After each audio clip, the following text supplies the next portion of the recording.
2021 চনৰ যেটো প্ৰভিন্সিয়েলাইজেশ্যন হ'ল সেই প্ৰভিন্সিয়েলাইজেশ্যন প্ৰক্ৰিয়াত এলিজিবিলিটি নথকাৰ কাৰণে কিমান শিক্ষক শিক্ষয়িত্ৰী বাদ পৰিলে তাৰ আমাৰ কোনো ডাটাবেছ নাই ডাটাবেছ এটা প্ৰস্তুত কৰিবলৈ হ'লে আমি বহুখিনি ডকুমেণ্ট খুচৰিব লাগিব সেইকাৰণে ইয়াৰ এটা এছেছমেণ্ট কৰাৰ কাৰণে আজি আমি এটা গুৰু দক্ষিণা পৰ্টেল মুকলি কৰিছোঁ যিটো পৰ্টেলত এনেকুৱা ৰৈ যোৱা বাদ পৰি যোৱা শিক্ষক শিক্ষয়িত্ৰীয়ে তেওঁলোকে আবেদন কৰিব পাৰিব মই পুনৰ কওঁ যে 2013 চনৰ প্ৰভিন্সিয়েলাইজেশ্যন আৰু 2021 চনৰ প্ৰভিন্সিয়েলাইজেশ্যন তাত বাদ পৰি যোৱা শিক্ষক শিক্ষয়িত্ৰীসকলেহে ইয়াত আবেদন কৰিব পাৰিব আনে আবেদন কৰিব নোৱাৰে যিসকলে প্ৰভিন্সিয়েলাইজেশ্যনৰ কাৰণে 2025 আইনৰ অধীনত আবেদন কৰিছে ইয়াত যদি কোনো ৰিজেকশ্যন হয় যেহেতু আবেদন কৰিছে ইয়াৰ তথ্য পাতি আমাৰ থাকিব গতিকে ইয়াত বাদ পৰিম বুলি কোনোবাই আশংকা কৰি পেলে আমাৰ এইটো পৰ্টেলত গুৰু দক্ষিণা পৰ্টেলত আবেদন কৰিব কৰাৰ প্ৰয়োজন নাই গুৰু দক্ষিণা পৰ্টেলত 2013 আৰু 2021 চনৰ প্ৰাদেশিকৰণ প্ৰক্ৰিয়াত যিসকল ব্যক্তি বাদ পৰিলে বা যিসকলৰ সেৱা প্ৰভিন্সিয়েলাইজেশ্যন নহ'ল তেওঁলোকে ইয়াত আবেদন কৰিব পাৰিব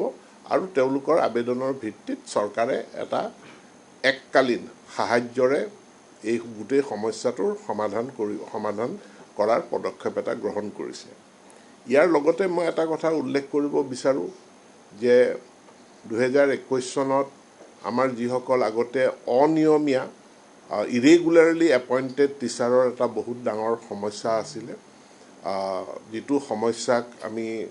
এটা সেই সময়ত সমাধান কৰা হ'ল সেইসকল শিক্ষক যিসকলৰ নথি পত্ৰ সঠিক পোৱা হৈছিলে যিসকলে কাম কৰাৰ প্ৰমাণ আছিল যিসকলে এবাৰ দুবাৰ হয়তো দৰমহাও পাইছিলে ইয়াত লৈ পেলাই হাইকোৰ্টতো কেছ হৈছিল আৰু এই কেটেগৰীটোক কোৱা হৈছিলে ইলিগেল এণ্ড ইৰেগুলাৰ এপইণ্টি বুলি তেওঁলোকৰ সৰহ সংখ্যককে ইতিমধ্যে অসম চৰকাৰে তেওঁলোকৰ শিক্ষাগত অৰ্হতা প্ৰফেশ্যনেল অৰ্হতা অনুযায়ী টিউটৰ অথবা টিচাৰ হিচাপে তেওঁলোকক একমডেট কৰিলে ইয়াৰ পাছত তেওঁলোকৰ A, B, C, D বুলি 4টা গ্ৰুপ আছিলে তাৰে D গ্ৰুপত কিছু থাকি গ'ল তেওঁলোকৰ সংখ্যা প্ৰায় 2900 এই 2900 যিসকল একমডেটেড নহ'ল যিসকল ইলিগেল ইৰেগুলাৰ তেওঁলোকৰ তথ্য পাতি আমাৰ হাতত আছে গতিকে তেওঁলোকে পৰ্টেলত আবেদন কৰাৰ প্ৰয়োজন নাই তেওঁলোকৰ তথ্য পাতিৰ ভিত্তিত তেওঁলোকৰ সমস্যাটোৰ স্থায়ী সমাধান কৰা সম্পৰ্কে চৰকাৰে নিশ্চিতভাৱে সিদ্ধান্ত এটা ল'ব আনহাতেদি অৰ্থাৎ একমডেশ্যনৰ পৰা বাদ পৰি যোৱা শিক্ষকে এই পৰ্টেলত আবেদন কৰিব নালাগে তেওঁলোকৰ তথ্য অসম চৰকাৰৰ লগত আছে আনহাতেদি সমগ্ৰ শিক্ষাত বিভিন্ন সময়ত শিক্ষা মিত্ৰ সংযোগী শিক্ষক এডুকেশ্যন ভলণ্টিয়াৰ হিচাপে বহু ব্যক্তিয়ে সেৱা আগবঢ়াইছিল যিসকলৰ চাকৰি ৰেগুলাৰাইজ নহ'ল এতিয়া তেওঁলোকৰ ক্ষেত্ৰত তেওঁলোকেও এই পৰ্টেলত আবেদন কৰিব নালাগে কৰাৰ প্ৰয়োজন নাই কাৰণ তেওঁলোকৰো সমস্ত তথ্য সমগ্ৰ শিক্ষাৰ লগত আছে অৰ্থাৎ সমগ্ৰ শিক্ষাৰ ইয়াত অংশকালীনভাৱে শিক্ষা মিত্ৰ বা সংযোগী শিক্ষক হিচাপে সেৱা আগবঢ়োৱা কোনো ব্যক্তিয়ে এইটো পৰ্টেলত আবেদন কৰাৰ প্ৰয়োজন নাই কাৰণ তেওঁলোকৰ সম্পৰ্কে তথ্য সমগ্ৰ শিক্ষাৰ লগত মজুদ আছে 13 চনৰ প্ৰভিন্সিয়েলাইজেশ্যন আৰু 21 চনৰ প্ৰভিন্সিয়েলাইজেশ্যনত বাদ পৰা তেওঁলোকৰ ইউডাইচ কোডত বা ডাইচ কোডত তেওঁলোকৰ নাম যদি আছিল আমি আবেদনত এই ব্যৱস্থাটো কৰা হৈছে যে তেওঁলোকে স্কুলখনৰ ডাইচ কোডটো দিব লাগিব যিখন স্কুলত কাম কৰিছে স্কুলখন যদি কোনোবা বেছ স্কুলত মাৰ্জ হৈ গৈছে নতুন স্কুলখনৰো তথ্য তেওঁলোকে দিব যাতে ট্ৰেকিং কৰাত আমাৰ সুবিধা হয় আৰু তেওঁলোকে যি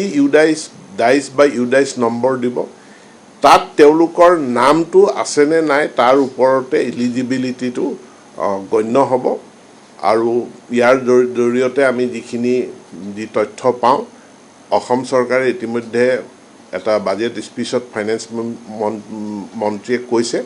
যে তেওঁলোকলৈ আমি এটা গুৰু দক্ষিণা আগবঢ়াম গুৰু দক্ষিণৰ পৰিমাণ উপযুক্ত সময়ত চৰকাৰে সেইটো সিদ্ধান্ত গ্ৰহণ কৰিব কিন্তু তথ্যখিনি যুগুতাই আমি চৰকাৰক দিয়াৰ কাৰণে আজি আমি এই গুৰু দক্ষিণা 1 এই পৰ্টেলটো আনুষ্ঠানিকভাৱে মুকলি কৰি দিছোঁ আৰু আজিৰ পৰা এইটো কাৰ্যকৰী হ'ব শিক্ষক বা শিক্ষয়িত্ৰীগৰাকী তেওঁ মৃত হওক বা জীৱিত হওক পৰ্টেলটোত তেওঁৰ নেক্সট অফ কিনৰ মানে ডিটেইলছটো বিচৰা হৈছে অৰ্থাৎ তেওঁৰ নিকট আত্মীয়ৰ ডিটেইলছটো বিচৰা হৈছে গতিকে কোনোবা অৱসৰ গ্ৰহণ কৰিলে কোনোবা মৰি গ'ল বুলিয়ে আমি তেওঁলোকক বঞ্চিত নকৰোঁ